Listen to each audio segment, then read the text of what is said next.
그래서 12장, 히브리서 12장 두 번째 시간을 갖겠습니다. 오늘 본문은 3절부터 13절인데요. 3절부터 6절까지만 읽고 우선 나누겠습니다. 너희가 피곤하여 낙심치 않기 위하여 죄인들이 이같이 자기에게 거역한 일을 참으신 자를 생각하라. 너희가 죄와 싸우되 아직 피 흘리기까지는 대항치 아니하고 또 아들들에게 권하는 것 같이 너희에게 권면하신 말씀을 잊었도다. 일러스되 내 아들아 주의 징계하심을 경히 여기지 말며 그에게 꾸지람을 받을 때 낙심하지 말라. 주께서 그 사랑하시는 자를 징계하시고 그의 받으시는 아들마다 채찍질하심이니라. 아멘. 지금 우리가 히브리서를 계속 공부하고 있습니다. 근데 히브리서의 주제는 한마디로 새 언약이죠. 새 언약. 옛 언약은 모형과 그림자로서 사람의 구원에 있어서 온전치 못하기 때문에 폐해져야 마땅하고 새 언약으로 온전케 한다는 것을 히브리서는 계속해서 역설해 가고 있습니다. 사람의 구원을 위해서 하나님은 두 가지 언약으로 일하시고 계시죠. 옛 언약과 새 언약, 혹은 율법과 복음, 또는 구약과 신약으로 이렇게 말하고 있어요.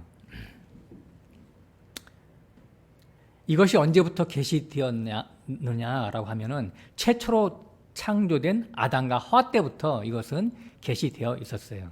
그때는 선악과와 생명과로 이렇게 비유됐었죠. 선악과가 뭐냐라고 물어보신다면 바로 이런 것이죠. 이걸 먹으면 하나님처럼 눈이 밝아진다라고 하는 뱀의 사주를 받아서 먹어버린 것이잖아요. 실제로 눈이 밝아졌어요. 그걸 먹고. 선악과의 특징이 바로 그거거든요. 율법을 말하는 거예요. 율법을. 그래서 남의 허물과 죄를 판단하여 정죄하고 심판하는 기능을 말하는 거예요. 그래서 선악과를 따먹자마자 피차 부끄러워서 무화과 나무 잎으로 옷을 해입었다 그렇게 나오는 거잖아요. 예? 율법이죠. 그러니까 율법의 특징이 그럼 뭐예요? 나는 죄가 없는데 저놈은 죄가 있어요. 이게 바로 내로남불이라니까 율법의 특징이. 그래서 구원을 못 시키는 거예요. 율법으로는.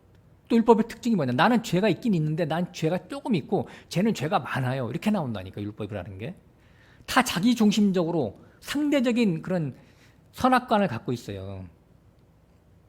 그래서 이 율법은 사람을 죽이는 법이고 죄와 사망의 법이다라고 나오는 거예요. 이 율법 안에 있으면 사람이 살지를 못하고 다 죽게 돼 있어요.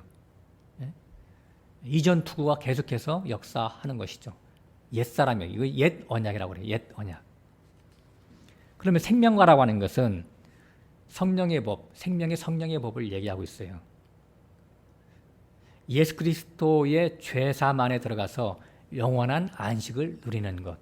이것을 새 언약, 생명과다 이렇게 성경은 말하고 있습니다.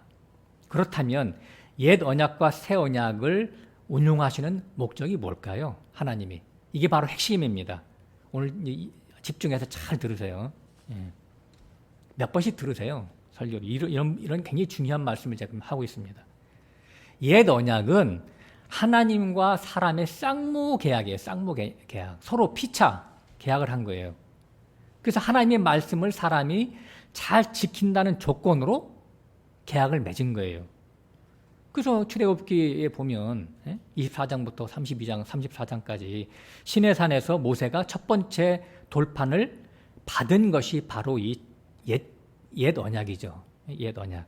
쌍무계약. 그래서 황소를 잡아서 짐승의 피로 계약을 했기 때문에 사람이 만일 어긴다면 황소처럼 죽임을 당한다라고 하는 이런 계약이에요. 그 짐승의 피를 뿌렸기 때문에 피의 언약이다라고 얘기하고 있는 것이죠. 그런데 모세가 이 계약을 선포한 후에 이 계약서인 돌판을, 그러니까 하나님이 주시는 돌판이죠. 하나님이 주시는 돌판을 가지러 시내산 꼭대기에 올라갔잖아요. 그 40일도 안 돼가지고 밑에서는 어떤 일이 벌어졌어요? 아론을 위시해서 백성들이 금송아지를 만들어 놓고 거기서 절하고 있었다니까요.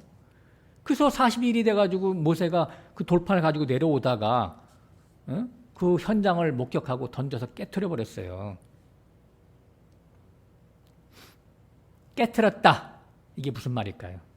무슨 의미일까 이게?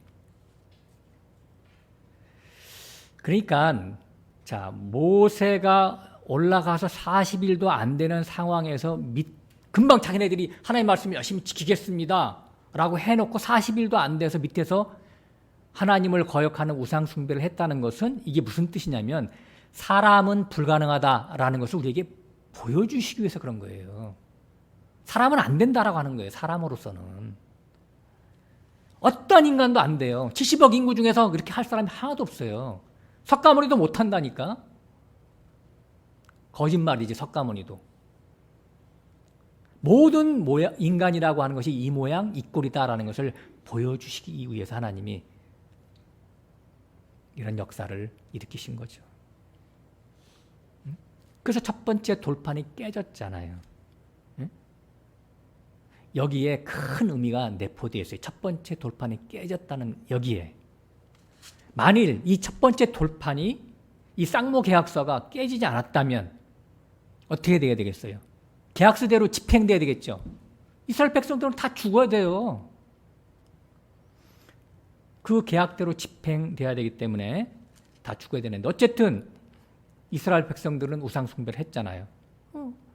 계약 위반이잖아요. 범죄했고. 그래서 하나님의 진노를 받아서 3,000명 정도가 죽어가고 있을 때에 모세가 하나님 앞에서 엎드립니다. 그래서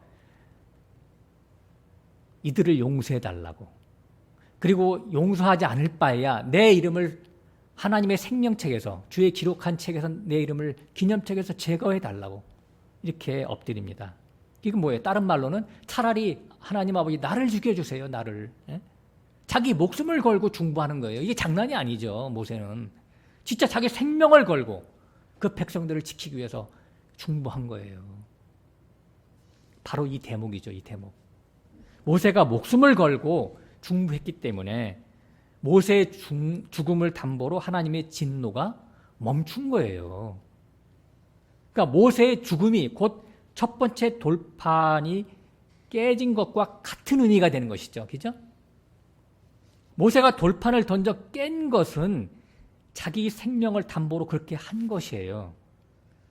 그 계약서가 버젓이 존재해서 백성들의 죄를 낱낱이 고발하면 다 죽어야 할 운명이기 때문에 백성들을 살리기 위해서 자신의 죽음에 모세 자신이 죽음의 길을 선택한 것이죠. 이 모세가 누구라고요? 이 모세가 바로 예수 그리스도의 예표적인 인물이에요. 돌판이 깨졌다라고 하는 것은 말씀이 육신이 되어 오신 예수 그리스도가 그분이 말씀이었잖아요. 말씀판이잖아요. 산산이 십자가에서 부서져 깨진 거와 똑같은 거라니까요. 첫 번째 돌판이 깨진 거는 예수가 육신으로 오셔서 그 말씀이 육신이 된 거 아니에요. 그분이 십자가에서 죽으신 것을 상징한다라고 하는 거예요. 그래서 골로새서 2장 14절에 이렇게 써 있어요. 우리를 대적하는 의문에 쓴 증서를, 그 율법 증서죠. 쓴 증서를 예수 그리스도가 도말하시고 제하여 버리사 십자가로 승리하셨느니라. 다시 말해서 첫 번째 돌판이 깨졌다는 것은 옛 언약, 율법의 요구를 이루시기 위해서 예수 그리스도가 십자가에서 피 흘리시는 것을 상징한 것이다 라고 하는 거예요. 그래서 당시 이스라엘의 백성들이 살았듯이 오늘 성도인 자기 백성들이 예수 그리스도의 십자가 법의 피로 살아났다라고 하는 것이죠. 그런데 하나님이 다시 명령을 합니다. 내가 두 돌판을 다시 깎아서 올라와라. 그래서 다시 40일 동안 시내산에 가서 올라가서 두 번째 돌판에다가 하나님이 이제 새길 때까지 기다렸다가 받아가지고 내려오잖아요. 그죠? 출애굽기 보면. 그 두 번째 돌판을 어디에 보관하죠? 언약궤. 법궤라고 하죠. 법궤 혹은 언약궤. 근데 언약궤의 뚜껑이 뭐죠? 이름이? 속죄소. 다른 말로는 시은소. 하나님의 은혜가 펼쳐지는 곳. 속죄소라고 하는 것은 하나님의 속죄, 속량함, 하나님의 용서가 펼쳐지는 곳이라고 하는 말이에요. 자, 오늘 말씀 잠깐 제가 서원에 말씀했는데 정리하면 그렇습니다. 두 번째 돌파는 모세의 생명을 담보로 다시 받은 새 법이에요. 이것은 첫 번째 돌판과 내용은 동일하지만 모세의 생명이 담보가 된 법이기 때문에 의미가 틀려진 거예요. 제가 이거 작년에 설교했어요. 몇 번. 자, 이것은 예수 그리스도의 십자가 대속으로 주어진 새 언약을 상징하는 거예요. 두 번째 돌파는. 의미가 틀렸다니까요. 그래서 이 새 언약의 의미는, 즉 새 언약의 정체성을 더 확실히 주지시키기 위해서 속죄에서 뚜껑이 있는 언약궤에 보관한 거예요. 그러니까 두 번째 돌판 자체가 예수 그리스도의 생명을 담보로 새로 준 새 언약이죠. 그러니까 하나님이 용서하겠다라고 하는 그 하나님의 의중이 포함된 말씀이 이 새 언약인데 두 번째 돌판이란 말이에요. 이게 두 번째 돌판. 근데 이 두 번째 돌판으로 끝나는 게 아니라 이것을 갖다가 사람들이 알아먹지 못할 테니까 우리같이 머리 나쁜 사람들도 알아먹으라고 이것을 어디다 보관했다? 속죄소 뚜껑이 있는 언약궤 안에 보관했다니까요. 그러니까 속죄소 자체, 시온소 자체가 또 용서잖아요. 네? 그러니까 두 번째 돌판을 품고 있는 언약궤라고 하는 것은 두 번째 돌판도 용서고 언약궤 자체도 용서. 용서와 용서와 용서. 글쎄 은혜의 은혜. 은혜 위에 은혜로라. 바로 이런 얘기예요. 네? 이게 하나님의 마음을 우리에게 표현하고 싶어서 이렇게 했다니까요. 그래서 이것을 확증하는 것이 바로 새 언약이죠. 예수 그리스도의 십자가 보배 피로. 그것도 피의 언약이잖아요. 당신의 살과 피를 흘려서 우리를 구원하신다고 하는 것이 새 언약이잖아요. 그래서 자기 백성의 죄를 영속한 거예요. 영원히 속해주고 용서해 주시고. 그래서 이걸 갖다가 은혜와 사랑의 법, 다른 말로는 생명의 성령의 법이다 라고 하는 것이죠. 금송아지 사건으로 첫 번째 돌판이 깨트려졌습니다. 근데 다시 모세의 중보로 두 번째 돌판에 다시 받은 것이 우연한 해프닝인 것 같지만 실제는 하나님이 이 두 번째 돌판을 염두에 두고 일하신 하나님의 경륜이었죠. 하나님의 일하심이었죠. 우연은 없어요. 그래서 이런 것들을 통해서 볼 때 사랑의 물씬 풍기는 하나님의 배려와 자상하심을 우리가 깨달을 수가 있습니다. 왜 이 첫 번째 돌판을 주시는 듯 하다가 철회하시고 두 번째 돌판 새 언약을 주셔야 하는 것이죠?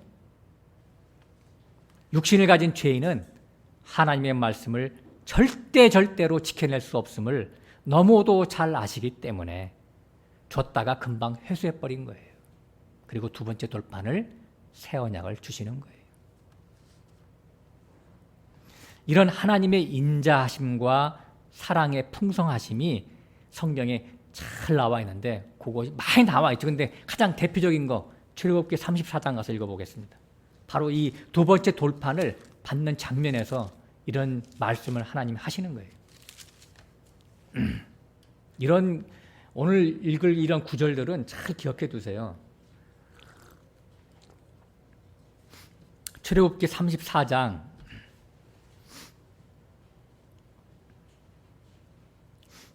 5절부터 보겠습니다. 자, 1절 한번 읽어볼게요. 이제 1절. 지금까지 설명한 것을 이해하려 할게요. 여호와께서 모세에게 이르시되 너는 돌판 둘을 처음 것과 같이 깎아 만들라. 내가 깨트린 바 처음 판에 있는 말을 내가 다시 그 판에 쓰리니 아침 전에 예비하고 아침에 시내산에 올라와서 산꼭대기에서 내게 보이되 아무도 너와 함께 오르지 말며.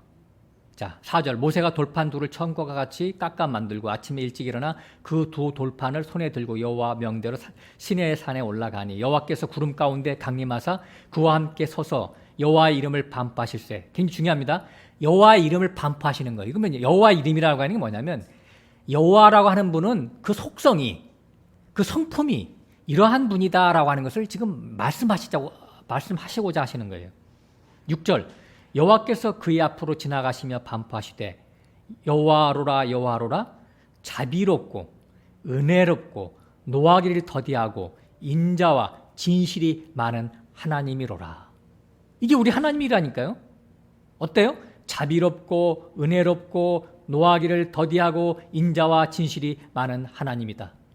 한마디로 사랑이 충만하신 하나님이다 그런 얘기예요.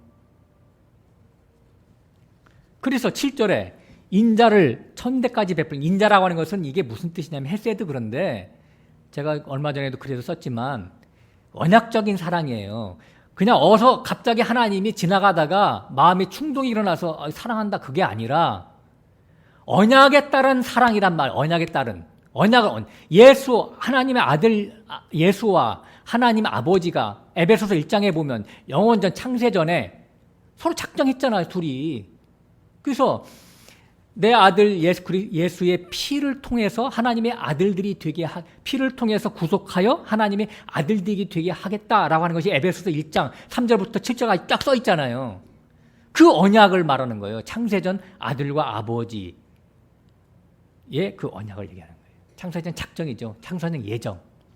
그래서 그 기쁘신 뜻대로 예정하신 자, 그 사랑만을, 그 사랑이 바로 인자란 말이에요. 하나님의 그 인자, 언약적인 인자를 천대까지 베풀며, 천대라고 하는 것은 무슨 뜻이냐면 영원히 예? 영원히 무한대로 내가 사랑을 베풀 거야. 베풀며 악과 과실과 죄를 용서하나. 이게 무슨 말이냐면 모든 죄, 모든 불법과 범죄와 죄를 다 말하는 거예요. 용서하겠다 그렇게 써 있어요. 그 뒤에 형벌받을 자는 결단코 면제하지 않고 아비의 약을 자여손 3, 4대까지 부응하. 요거는 번역이 잘못됐어요. 지난번에 얘기했죠. 작년에도.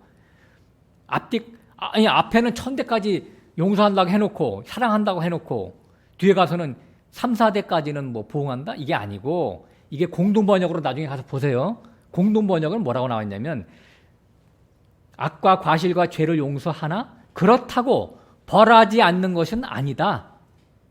자여손 3, 4대까지 벌을 한다. 벌은 때린대. 벌은 다른 말로 징계는 한다. 이거 징계. 용서는 하는데 징계는 한다. 죄 졌는데 징계 안 하고 입 딱 닫고 있으면 아버지가 집에서 애들이 어떻게 되겠어요? 개판되겠죠, 그죠? 징계하지. 아버지가 엄마도 징계하고 자녀가 잘 되게 하고. 막 그런 얘기예요. 부모 입장에서 부모와 자식 간의 관계로 보면 돼. 예? 그래서 우리는 지금 지난주에도 우리가 공부했지만 히브리서 12장에 들어와서 지난주 우리가 그 설교 주제가 제목이 뭐예요? 예수를 바라보자. 예수를 바라보자.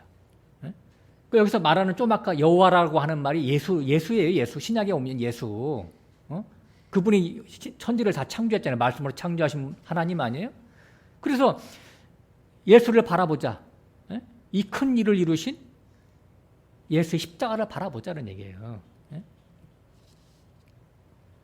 그래서 오늘 우리 3절 읽었죠? 3절 잠깐만 읽어볼게요. 히브리서 12장으로 다시 한번 가볼까요? 히브리서 12장 3절 보면 너희가 피곤하여 낙심치 않게 하여 죄인들이 같이 자기에게 거역한 일을 참으신 자를 생각하라. 예? 예수님이 십자가에 못 그것도 다 예수님이 다 하나님이 참으신다니까. 우리가 예수님을 십자가에 못 박았잖아요. 우리가 저놈들이 못 박은 게 아니라 내 죄 때문에 십자가에 못 박힌 거 아니에요, 그분이? 근데 우리를 구원하기 위해서 그분이 참으셨다니까요. 그래서 여기서 뭐라고 하냐면 3절 끝에 보면 생각하라. 참으신 자를 생각하라. 이게 뭐냐면 영어로는 consider 그랬는데 깊이 묵상하라는 얘기예요. 그 하나님이 어떤 분인지. 좀 아까 출애굽기 34장 읽어봤죠? 5절 6절 여호와로라 인자 자비가 천대까지 주시는 분, 영원히 주시는 분. 이런 하나님이라니까요. 우리가 지금 배우는 하나님, 우리를 구원하신 그 아버지 하나님이, 성자 예수가 이런 하나님이에요. 자, 이런 하나님의 경륜과 성품을 모르고 첫 번째 돌판과 두 번째 돌판이 같은 것으로 착각을 해서 두 번째 돌판을 붙잡고 하나님의 말씀대로 살려고 몸부림치는 자들이 바로 누구냐? 옛날에 구약 이스라엘 백성들이었었어요. 그리고 예수님 당시에는 이게 누구예요? 서기관들과 바리새인, 율법사들이. 하나님의 말씀을 내가 지키려고. 한마디로 인간의 행위로 하나님께 의롭다함을 인정받으려고 했던 것이죠. 이것이 바로 죄예요. 죄. 죄가 다른 게 아니라 하나님을 모르고 인간이 깝죽대는 거. 자기가 뭔가 할 수 있다라고 깝죽대는 이게 죄라니까. 이게 악이고. 하나님이 옛 언약을 주신 목적은 네가 해봐. 그래서 너희가 못 지키는 죄인인 것을 깨달으라고 준 거예요. 그 율법을 통해서 하나님 맞습니다. 우리 죄인 맞습니다. 우리는 하나님의 말씀을 도저히 지킬 수가 없습니다. 하나님의 은혜와 긍휼을 우리에게 주시지 않으면 우리는 살 수가 없습니다. 라고 하나님 앞에 엎드릴 때 새 언약의 주체이신 예수 그리스도께 하나님이 안내하신다니까요. 그 새 언약이라고 하는 것은 뭐냐? 예수 그리스도가 하나님의 말씀을 다 지키신 것. 이게 새 언약이에요. 그래서 예수님이 십자가에서 율법의 요구를 다 성취하셨잖아요. 십자가에서 피 흘리심을 통해서. 그래서 뭐라고 십자가에서 마지막 그분이 하신 말씀이 다 이루었노라. 다 이루었노라. 더 이상 인간이 건드릴 게 없다니까요. 퍼펙트하게, 완전하게, 온전하게 인간의 구원을 위해서 그분이 십자가에서 피를 다 흘리셨어요. 이걸 믿으면 그 예수님의 공로가 우리 것이 되게 하신다고 하는 거예요. 그래서 이런 구원을 무슨 구원? 은혜로 받는 선물 구원, 공짜 구원. 이걸 다른 말로 복음이라고 하는 거예요. 복음, 기쁜 소식, 복된 소식. 인간 자신의 구원을 위해서 한 일이 하나도 없건만 오직 예수 그리스도가 하신 그 십자가 대속의 피 공로, 그 믿기만 하면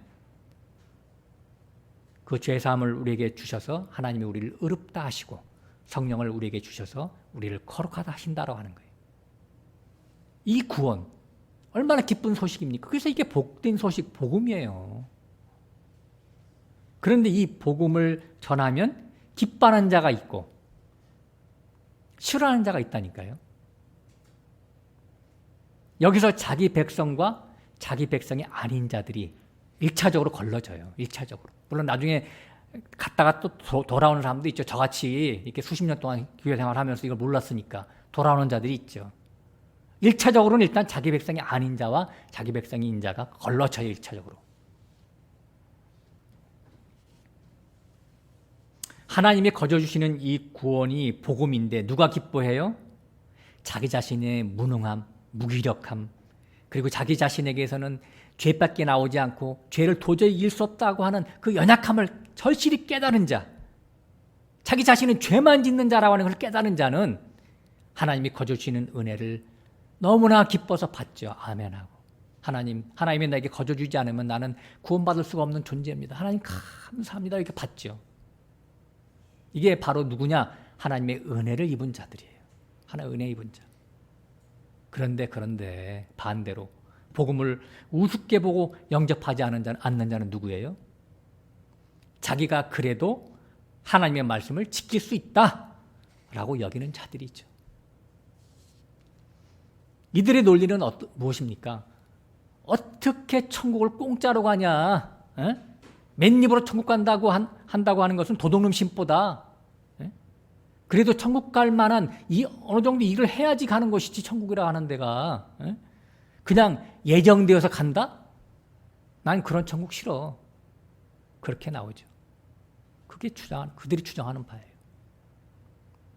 어떻게 보면 얼핏 보면 그럴듯해. 에? 그러나 이게 바로 인본주의 사상이에요. 인본주의, 사람의 생각, 육신의 생각이라니까 이게. 어디서 와요? 이게 사탄으로부터 오는 생각, 육신의 생각. 가장 합리적인 것 같은데, 이성적인 것 같은데 이게 바로 육신의 생각이라니까. 요걸 사람들이 깨닫지를 못해, 요거를. 요 대목에서. 응? 왜 몰라요? 인간 자기의 실존이 누군지를 몰라. 자기 안에서 선과 의가 나올 수 있는 줄 알아. 그러니까 이게 착각하는 것이지. 그런 자들에게 제가 묻습니다. 정말 여러분 그런 분들은 바리새인과 서기관의 의보다 낫습니까? 그렇게 해서 바리새인과 서기관 의보다 나아야지 주님께서 말씀하시기를 천국 갈 수 있다고 했는데 바리새인과 서기관보다 낫냐고요. 일에 2번씩 금식하고 철저한 11조 드립니까? 남을 위해서 구제를 합니까? 속에는 탐심이 많잖아요. 바리새인과 서기관의 의도 주님이 기각하고 지옥 간다라고 얘기했는데 왜 바리새인과 서기관의 의를 따라가려고 합니까? 인간의 의로는 안 된다고 하는데 성경에서는. 그래서 4절 말씀이 나온 거예요. 너희가 죄와 싸우되 아직 피 흘리기까지는 대항치 아니하고. 죄가 뭐다? 요한복음 16장에 보면요. 성령을 받고 보니까 죄에 대해서, 의에 대해서, 심판에 대해서 다시 우리에게 가르쳐 주시는 거예요. 다시 책망하시는 거예요. 옛날에 율법 아래 있을 때 죄관과 은혜 받고 나서 성령 받고 나서의 죄관이 완전히 틀리다니까요. 그 말씀을 잠깐 정리를 해볼게요. 성령을 받고 나면 예수 안 믿는 게 죄입니다. 예수 안 믿는 게. 예수가 내가 행해야 할 모든 율법의 요구를 다 이루셨어요, 그분이. 그래서 우리가 그분 안에 들어가면 그분의 공로가 나의 공로가 된다라고 하는 것이 하나님의 말씀이에요. 그 하나님이 버젓이 써있는 말씀을 무시하고 내가 내 행위로 내 구원을 이룰 거야. 그럼 바리새인하고 똑같은 것이지 뭡니까, 그게. 성령을 받고 보니까 예수 안 믿는 게 죄더라. 그러므로 새 언약 안에 있는 자, 즉 예수 그리스도 안에 있는 자는 결코 정죄함이 없게 되는데 예수 밖에 나가면 죄가 되는 거예요. 다시. 예수 밖에 나가면. 예수 안 믿으면. 예수 안 믿는다는 게 어떻게 나와요? 내 행위를 의지하는 게 예수 안 믿는 거예요. 예수 밖에 있는 자들, 성령을 받지 못한 자들, 즉 율법 아래 있는 자들은 그들의 죄관이 뭐냐? 자기 행위에 방점을 두고 삽니다. 자기 행위에. 내가 행위를 잘하면 의인이 된 것 같고 내가 행위를 잘못하면 금방 죄인이 된 것 같아. 왔다리 갔다리 자기 행위에 따라서. 네? 자기가 하나님 말씀을 잘 지키면 의가 된 것 같고 안 지키면 불의가 되는 줄 알고 있어요. 지금 이 사람의 영적인 상태는 첫 번째 율법 옛 언약 아래 있는 사람이죠.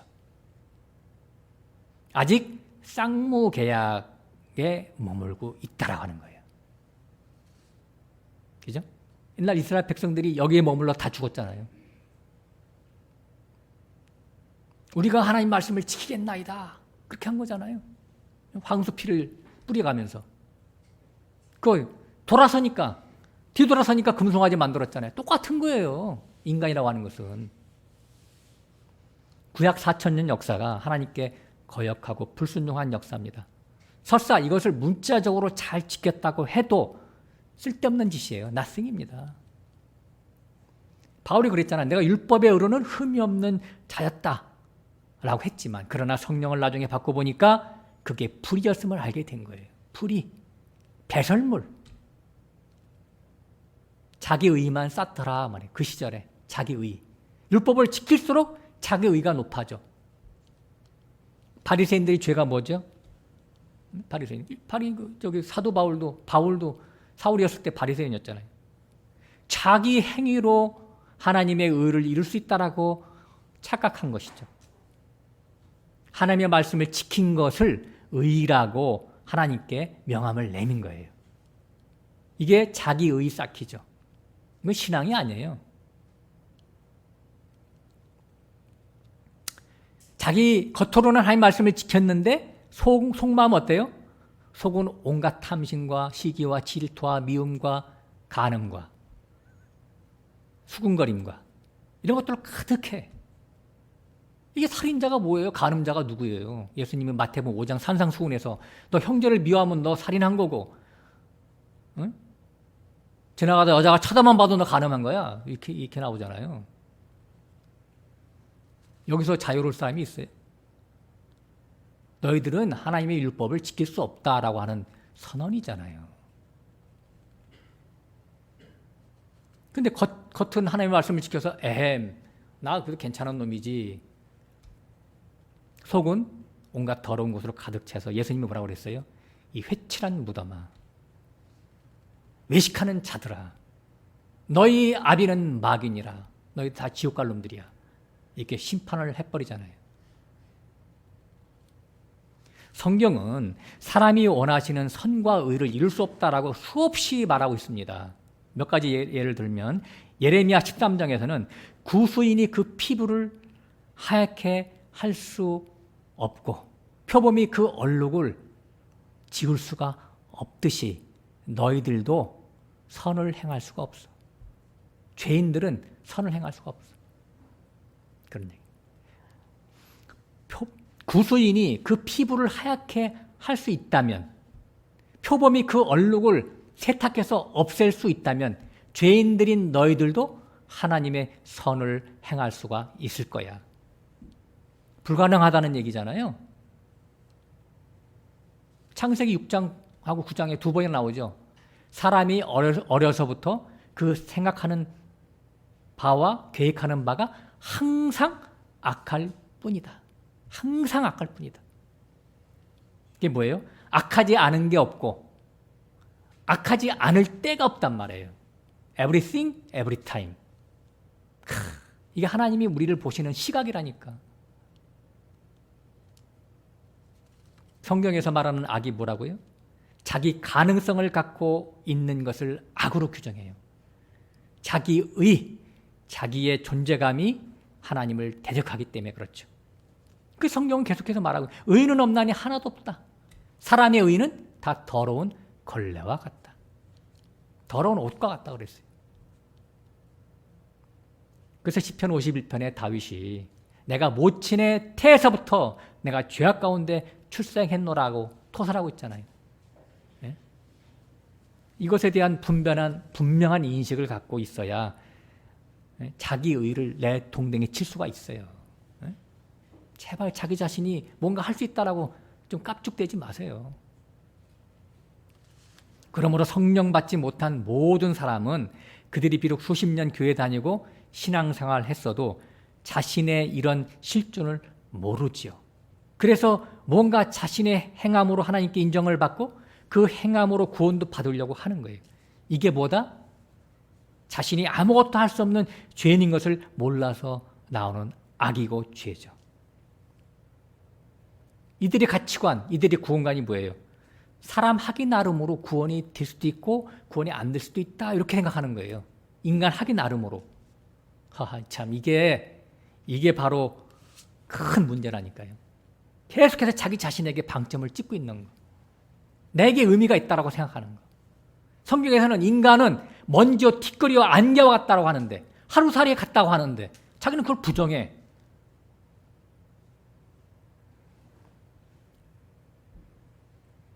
이런 정신사주가 온 세계에 가득 차 있어요. 이것을 인과응보다 알아요. 인과응보. 줄여서 인과율. 자기 행함대로 결과가 온다 이렇게 믿고 있어요. 복음은 이것을 철저하게 거부하고 무너뜨립니다. 하나님의 복음은 나는 죄만 짓는 인간인데 하나님이 그것을 다 묵과하고 다 용서하신다. 그래서 구원을 선물로 준다. 이게 복음입니다. 완전히 반대예요. 인과율과 안 통해요.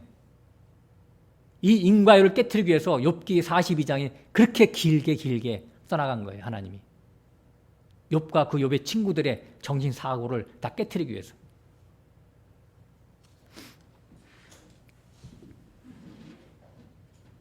그래서 죄와 싸우되 피 흘리기까지 싸우라는 말의 의미는 결국 뭐냐면 세상 인식, 세상의 이성, 세상의 상식과 싸우라고 하는 거예요. 이것이 바로 이렇게 싸울 수 있는 사람이 누구예요?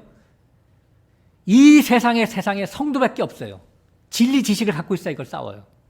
진리가 없으면 싸울 수가 없어요.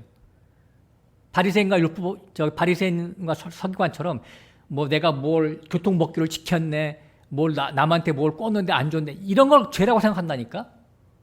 그 예수님이 다 해결하셨는데. 영적인 죄를 몰라. 영적인 죄. 자기가 살아있는 게 죄라니까요. 자기가 뭔가를 할 수 있는 게, 할 수 있다고 생각하는 게 죄라고요. 성도는 누구냐? 복음을 듣고 너무도 감격하고 감사해서 아멘 하고 구원의 자리, 즉 예수 그리스도의 나라, 안식의 나라로 간 자들이죠. 여기는 애굽에서 홍해를 건너서 광야로 간 자들이에요. 여기는 나의 행함으로 죄다 아니다라고 묻는 동네가 아닌 곳이에요. 전혀 다른 동네죠. 애굽하고는. 율법에서 살던 동네랑 전혀 틀린 동네예요. 여기서는 예수를 믿냐, 예수를 안 믿냐 라고 의인과 의인이 아닌 자가 구분되는 곳이에요. 예수 믿으면 의인이에요. 창기와 세리도 예수 믿으면 의인이에요. 예수 안 믿으면 석가모니도 죄인이죠. 예수 믿으면 의인이죠. 예수 그리스도가 내 죄를 다 대속하심을 믿고 구원의 확신을 갖고 기뻐하면서 사는 동네가 바로 예수 안에 있는 자. 이들이 바로 성도예요. 근데 이런 자들에게 구원의 확신을 갖고 기쁨 가운데 살고 있는데 누가 와서 가라지를 뿌립니다. 뭐라고 가라지를 뿌리냐면 예수 십자가로 죄산 받는 거 오케이 인정한다 이거야. 그러나 사람이 거룩해지려면 그렇게 너가 그런 꼬라지로 해서 구원받겠어? 말씀을 철저히 지켜야지 의로워지고 거룩해지고 천국 간다. 이렇게 미혹의 말을 던져요. 그래서 사람의 행위가 가미되어야지 구원이 되는 것이지, 예? 이렇게 충동질한다니까요.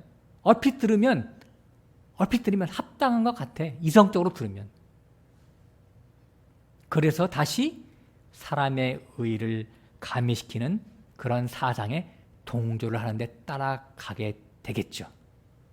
갈 수도 있겠죠. 그죠? 이게 실족하는 거예요.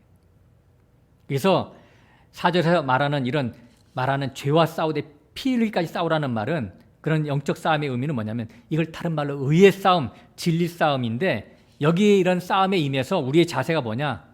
우리 자세는 인간의 의를 가미시키는 것을 다 기각시켜야 돼. 우리도. 예수님이 바리새인의 의와 서기관의 의를 기각시켰듯이 우리도 마찬가지예요. 우리의 싸움은 바로 그것을 꼬집어내는 거예요.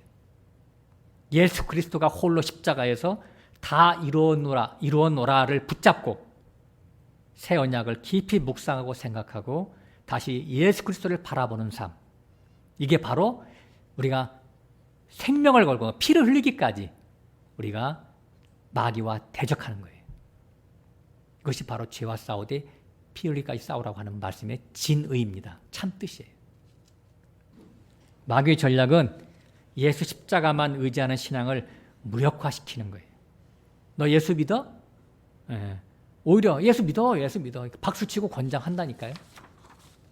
그럴 대신 예수를 믿되 예수 십자가로만 구원을 받는 것을 부정하게 만들죠. 그래서 어찌하든지 다시 율법 신앙으로 돌아가게 하든지 아니면 예수 십자가에다가 플러스 인간의 행위를 가미시키고자 하는 것이죠. 이게 가라지예요. 이걸 가라지 뿌린다라고 주님이 마태복음 13장에서 말씀하시죠. 주님이 알곡을 뿌렸어. 근데 악한 자 아들들이 거짓 선지자들이죠. 악한 자 아들들, 거짓 선지자들이 와서 가라지를 뿌려. 그래서 갈라디아서 3장에 보면 3장 1절에 보면 어리석도다 이 갈라디아 사람들아.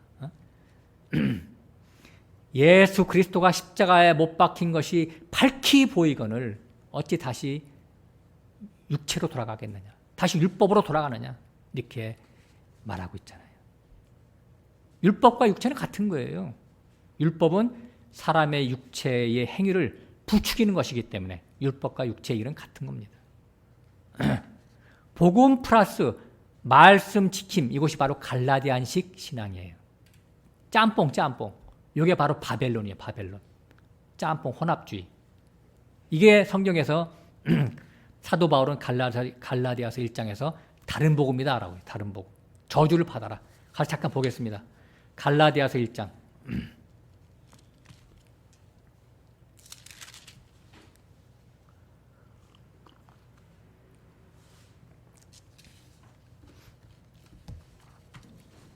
갈라디아서 1장 6절부터 쭉 읽어가겠습니다. 6절.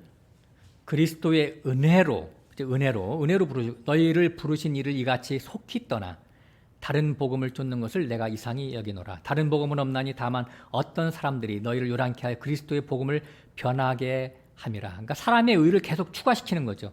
그러나 우리가 혹 하늘로부터 온 천사라도 우리가 너희에게 전한 복음 외에 다른 복음을 전하면 저주를 받을지어다. 우리가 전에 말하였거니와 내가 지금 다시 말하노니 만일 누구든지 너희의 받은 것 외에 다른 복음을 전하면 저주를 받을지어다. 이제 내가 사람들에게 좋게 하랴? 하나님께 좋게 하랴? 사람들에게 기쁨을 구하랴? 내가 지금까지 사람의 기쁨을 구하는 것이었다면 그리스도의 종이 아니니라.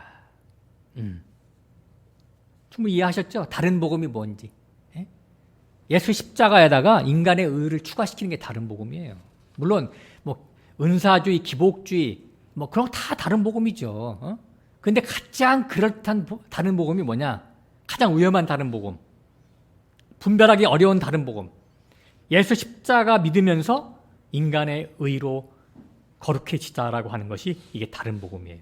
그래서 10절에 나온 거예요. 내가 지금까지 사람의 기쁨을 구하는 것이었다면 그리스도의 종이 아니다. 왜 사람을 족한다는 게 뭐예요?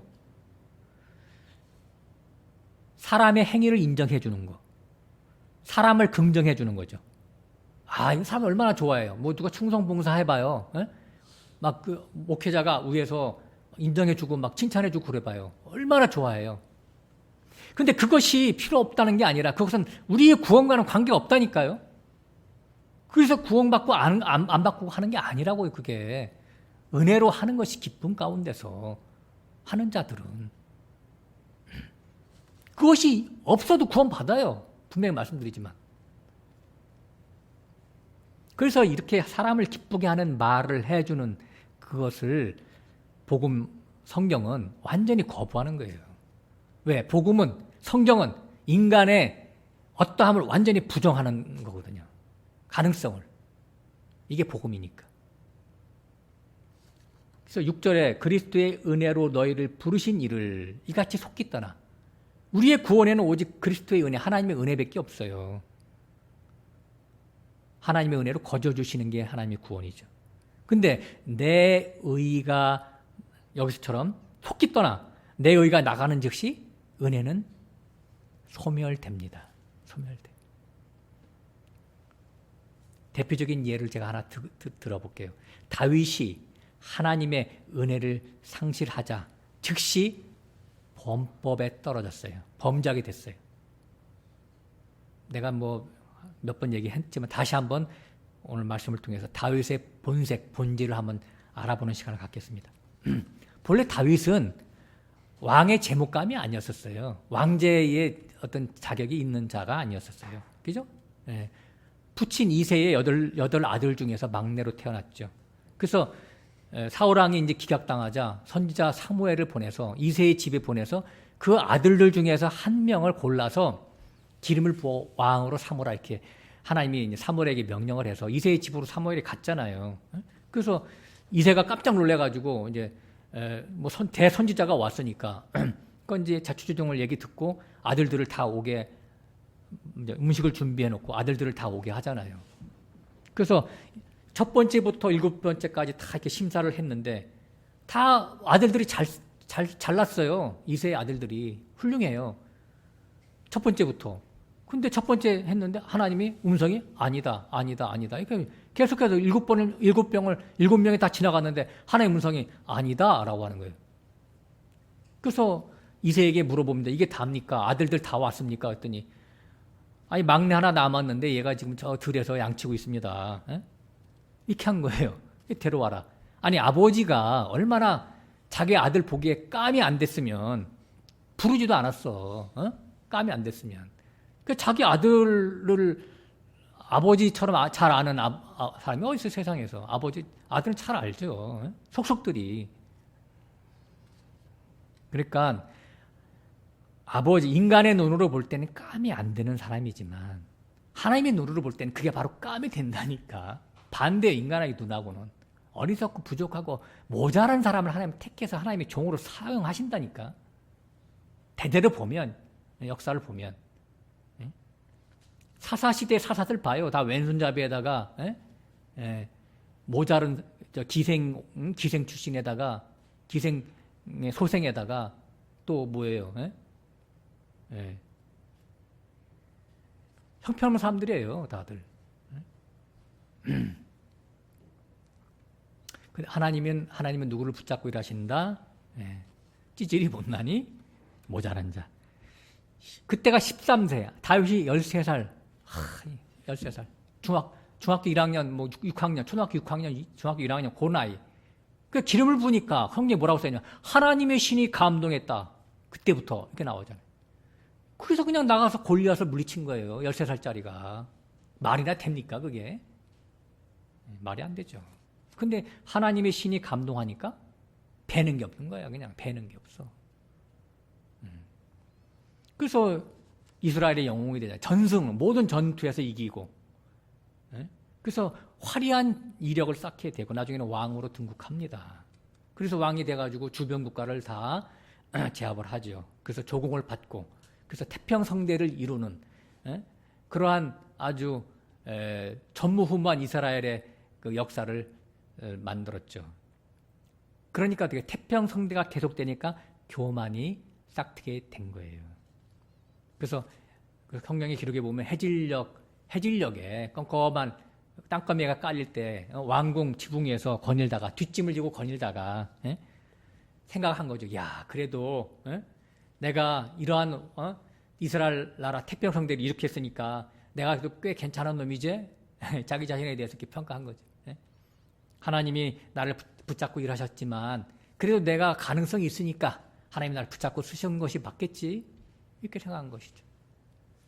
뭐가 들어갔어요? 교만지. 자기 행위가 이렇게 크게 부각되어져 나타나게 되는 것이죠. 왜 이렇게 생각이 들어요?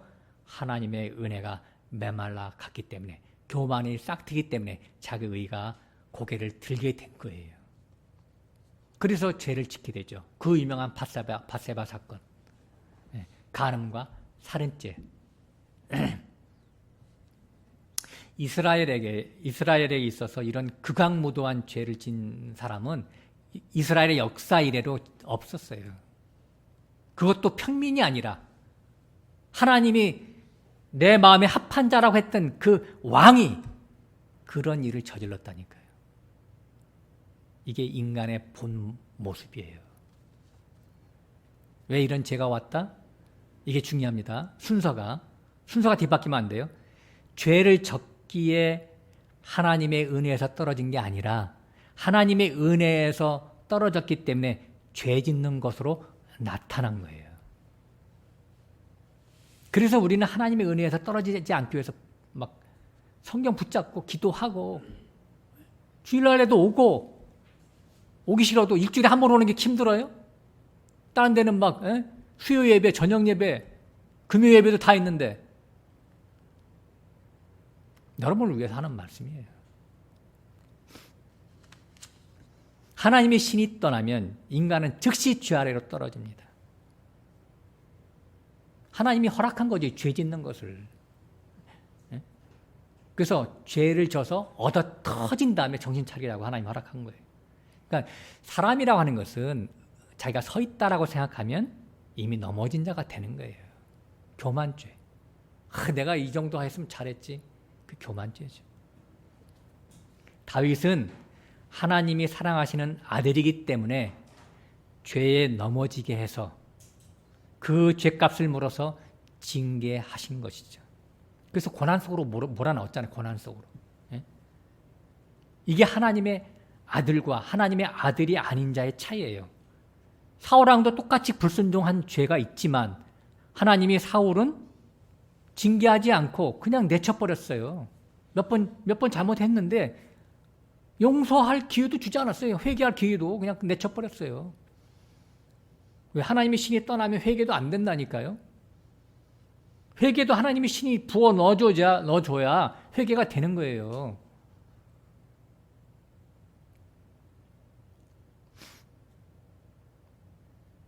다윗이 하나님 은혜에서 떨어져 나가 자기의 교만죄에 빠진 것은 신약식으로 말하면 예수 그리스도의 복음에서 떨어져서 다시 율법 신앙으로 회개하게 된 것을 말하는 거예요. 이럴 때는 어떻게 돼요? 징계가 답이에요. 징계. 아까 가라지 뿌렸잖아요. 그 가라지에 자기가 넘어져도 하나님의 택한 백성은 지옥은 안 가. 그런데 다 징계하시지 하나님이. 고자들은. 다윗의 모든 죄는 용서받았어요. 아들이기 때문에 용서받는 거예요. 용서라고 하는 것은 지옥은 안 보내, 지옥은. 그렇지만은 맨입 용서는 안 한다. 맨입 용서.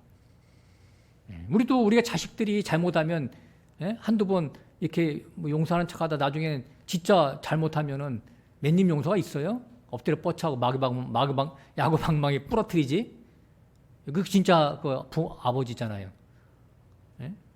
앞집 아저씨, 이모부 이런 사람들은 자기 자식 아니기 때문에 안 때린다니 혼내키지 않죠. 그냥 지나치지. 남의 자식인데 왜 혼내켜? 자기 자식은 혼내킨다니까요. 대가가 있어요. 레위기에 보면요. 양을 훔치면 4배로, 소를 훔치면 5배로 배상하라고 나와 있어요. 이게 뭐냐면 큰 것을 훔칠수록 더 많이 배상해야 돼. 책임이 더 커. 다윗은 지금 왕의 위치에서 범죄를 했잖아요. 그러니까 어떻게 돼요? 가장 엄청난 대가를 치를 수밖에 없어요. 이게 하나님의 징계 방법이에요. 그래서 아니 박살났잖아요. 자, 잠깐만 얘기하면 그 장자가 있어요. 암논. 장자가 암논인데 암논이 배다른 동생 다말을 이렇게 술수를 부려가지고 겁탈을 했네. 근데 그 술수를 부리는 데 있어서 아버지 다윗 왕을 이용했어요. 요게 참 아주 기이한 일이지. 가지고 이 배다른 동생 다말의 친오빠인 압살롬이요. 나중에 자기의 배다른 형 암논을 죽여요. 그 죽이는 걸로 끝나는 게 아니라 아버지도 도와줬다 이거야. 그래서 아버지에 대한 억한 심령이 마음속에 자리 잡고 있었어요. 원한이. 그래가지고 이제 물론 그 형을 죽였기 때문에 귀향을 갔는데 나중에 귀향 갔다 돌아와가지고요. 아버지 배신하잖아요. 반역하잖아요. 반역. 압살롬이. 그래서 나라가 분열됩니다. 그 수많은 군사들이 분열됐으니까 좌우로 나눠져가지고 내전이 일어났잖아요. 수많은 군인들이 다 죽었어요. 많이 죽었어요. 그래서 또 왕이 찬탈을 해가지고 다윗 왕은 왕위를 버리고 도망갔잖아요. 그 도망가는 와중에서 어떤 일이 벌어졌어요? 기가 막힐 노릇이 벌어졌잖아요. 다윗의 후궁 10명이 겁탈을 당했어요. 누구한테? 자기 아들한테, 압살롬한테. 이러한 기가 막힌 추악한 범죄는 이거는 진짜 역사에서 찾아보기 힘들어요. 이스라엘 역사뿐만 아니라 세계사에서 찾아보기 힘들어요. 10명이나. 뭐예요? 다윗이 저지른 범죄보다 수십 배, 수백 배로 지금 보응을 받고 있는 거예요. 다윗은 자기 장자 암논이 다말을 범했을 때부터 이것이 자기 죄 때문에 왔다는 것을 딱 감지했어요. 영적으로 예민한 사람이기 때문에. 직감을 했어요. 그러면서 뭐 너무나 뻔뻔한 죄를 저질렀기 때문에 하나님 용서해달라고도 못하잖아요. 하나님이 알아서 하실 때까지, 용서하실 때까지 제발 속으로 제발 여기까지만, 하나님이 여기까지만 바라고 소원했지만 결국은 어때요? 다윗은 잃을 것을 다 잃어버렸어요. 완전히 깡그리 그냥 거덜났어요. 다윗은.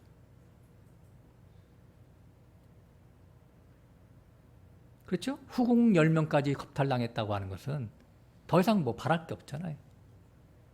하나님의 의도는 이런 거예요. 하나님의 마음은 너 고통스럽지? 다윗 이놈아. 내 후궁이 당할 때 내 창자가 녹아내리고 내 눈알이 다 뒤집혔지? 이것은 내가 너를 은혜로 감싸는 것은 내 아들 예수가 내 대신 지옥 형벌을 받은 대가 때문에 내가 너를 은혜로 내가 감쌌는데, 내가 그 은혜를 잊는다면 바로 이런 고통으로 대갚아 준다 라고 하는 것과 똑같은 거예요. 그 하나님의 은혜를 망각하는 순간 다윗에게도 지옥 형벌이 온다는 것을 잊지 마라. 이것이 바로 내가 너를 사랑하는 증표다라고 하시는 거예요. 성도의 싸움은 하나님의 크신 은혜를 지켜내는 겁니다. 우리의 싸움은. 예수 그리스도의 십자가 은혜를 영원히 간직하고 지켜내는 게 우리의 신앙이에요. 신앙은 중요합니다. 신앙은 우리가 말씀대로 사는 게 신앙이 아니에요. 이건 제가 가끔씩 얘기합니다. 신앙은 내가 하나님의 말씀대로 사는 게 신앙이 아니라니까요. 이건 자기 행위를 믿는 것이지 예수를 믿는 게 아니에요. 그렇다고 해서 제가 하나님의 말씀을 어기고 죄를 져라 그런 뜻을 말하는 게 아니에요. 본질이 아니라는 말이에요. 우리가 하나님의 말씀을 지키는 것이 우리 신앙의 본질이 아니고, 본질은 신앙은 예수 믿는 게 신앙이에요. 예수 믿는 게. 그렇다면 누가 예수를 믿어요? 자기에게서는 죄밖에 나오지 않는다는 것을 아는 자가 자기를 부인하고 예수를 믿는 거예요. 자기 부인하지 않고 예수 믿는 건 가짜 예수 믿는 거예요. 나는 가능성이 있어. 나는 의를 행할 수가 있고 나는 하나님의 선을 행할 수가 있어 라고 하는 것은 이미 자기 부정이 안 된 사람이라니까요. 말로는 자기 부정이라고 하지. 자기에게 가능성이 있는데 그게 어떻게 자기 부정이야?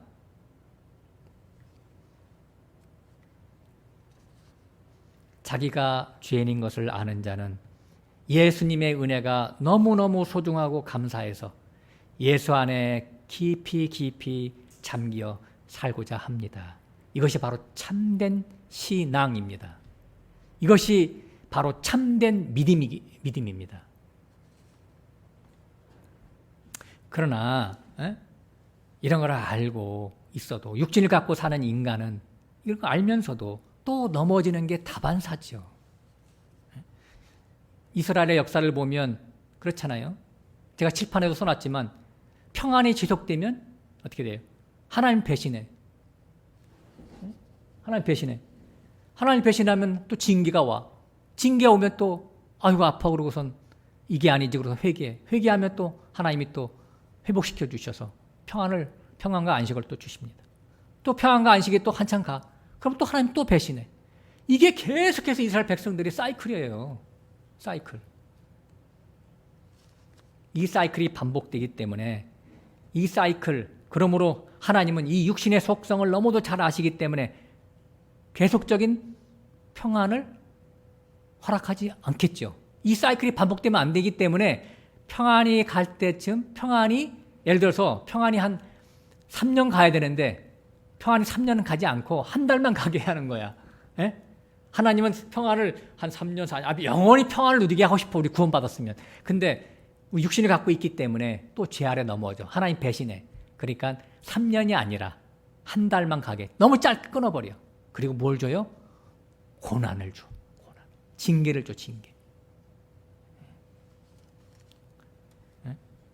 평안과 형통을 계속하면 배신을 때리기 때문에, 이게 육신이기 때문에 사전 예방 차원에서 하나님의 비책이 뭐예요?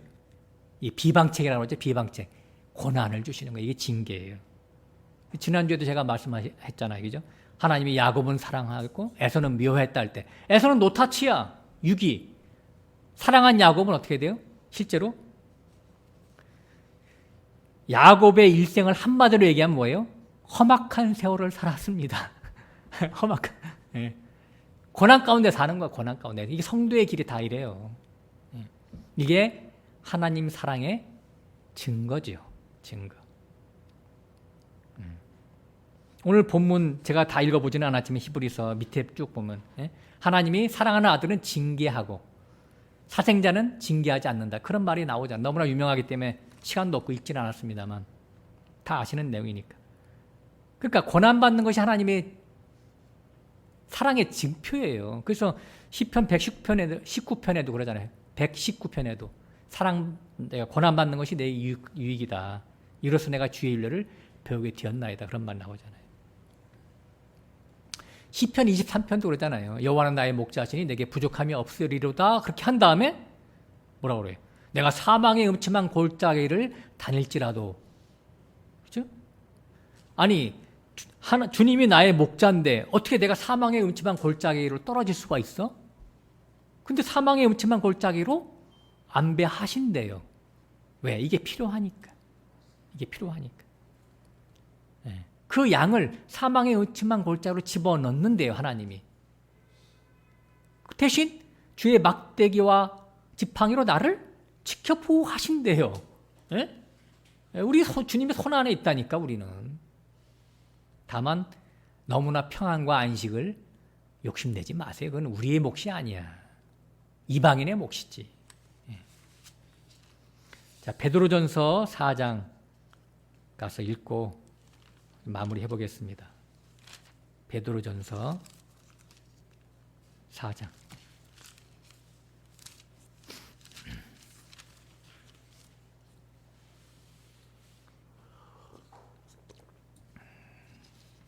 (1절) (2절만) 읽겠습니다. 그리스도께서 이미 육체의 고난을 받으셨으니 너희도 같은 마음으로 갑옷을 삼아라. 이는 육체의 고난을 받은 자가 죄를 그쳤음이니. 자, 1절을 보면 예수를 닮으라 그런 뜻이 아니라 예수님은 그리스도는 하나님의 아들이시라도 우리의 죄의 대속 때문에 고난을 받았다. 그러니까 하나님의 아들도 고난을 받았는데 너희들도 고난받는 거 이상히 여기지 말라 그런 말이에요. 그러니까 고난받을 때 갑옷을 삼아라. 같은 생각으로 무장을 하라 이거예요. 무장을 하라. 이런 뜻을 갖고 있어요. 그러니까 고난의 목적이 뭐냐면 끝에 나와야지 4장 1절의 끝에 육체의 고난을 받은 자가 죄를 끝이게 한대요. 그 끝이게 하는 내용이 뭐예요? 그 후로는 다시 사람의 정욕을 쫓지 않고 오직 하나님의 뜻을 쫓아 육체의 남은 때를 살게 하려 함이니라. 우리가 하나님의 은혜에서 떨어지면요, 진리적인 죄도 있지만 육신의 소욕을 또 우리 마음속에 품어요. 이건 육신의 소욕이 하나님이 또 싫어하는 거거든요. 정과 욕심. 그래서 거듭났지만 성도 안에는 여전히 죄성이 남아있죠. 정과 욕심이라고 하는 이것을 내 임의로 통제 불가능합니다. 하나님이 고난을 통해서 정과 욕심에서 점차 손떼게 하십니다. 자고 이래로 형통하면은 배신한다고 그랬죠, 아까 제가. 그래서 여러 고난과 불시험을 보내시는 거예요.